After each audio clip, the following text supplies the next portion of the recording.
नमस्कार नाशिककरांनो, आपल्या शहराचा अभिमान असलेल्या नामको हॉस्पिटलच्या प्रेरणादायी प्रवासाबद्दल काही शब्द। 1998 साली श्री हुकुमचंदजी बागमार यांनी नाशिकमध्ये कॅन्सर रुग्णांसाठी एक समर्पित रुग्णालय उभारण्याचा संकल्प केला। त्या संकल्पनेतूनच नामको चॅरिटेबल ट्रस्टची स्थापना झाली आणि उत्तर महाराष्ट्रातील पहिले कॅन्सर हॉस्पिटल म्हणून नामको हॉस्पिटल सुरू झाले। गरजू आणि वंचित रुग्णांसाठी ही एक नवी आशा ठरली।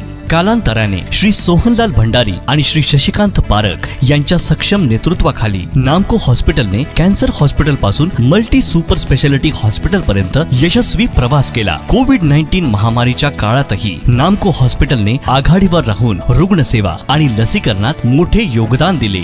आज नामको हॉस्पिटल अत्याधुनिक तंत्रज्ञानाने सुसज्ज आहे। Philips Azurion cath lab, modular operation theatres, प्रगत व्हेंटिलेटर सिस्टम्स, इलेक्ट्रालिनॅक मशीन द्वारे अचूक कॅन्सर उपचार आणि आधुनिक NICU सुविधा। विशेष म्हणजे उत्तर महाराष्ट्रातील पहिले न्यूट्रोपेनिक ICU येथे उपलब्ध आहे, जे बोन मॅरो ट्रान्सप्लांट रुग्णांसाठी अत्यंत महत्त्वाचे आहे।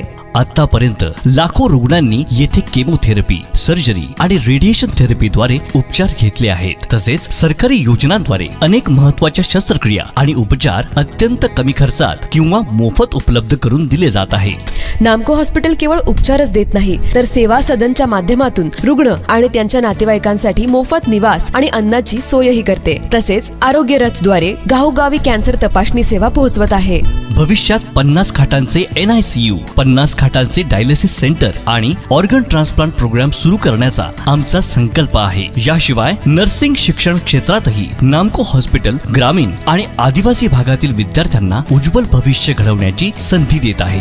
नामको हॉस्पिटल म्हणजे केवळ एक रुग्णालय नाही, ती आहे विश्वास, सेवा आणि जीवन वाचवण्याची एक अखंड धडपड। आपल्या सर्वांच्या सहकार्याने आणि CSR व देणग्यांच्या माध्यमातून आपण ही सेवा अधिक व्यापक करू शकतो। चला, या आरोग्य सेवेच्या महान कार्यात आपण ही सहभागी होऊया। धन्यवाद।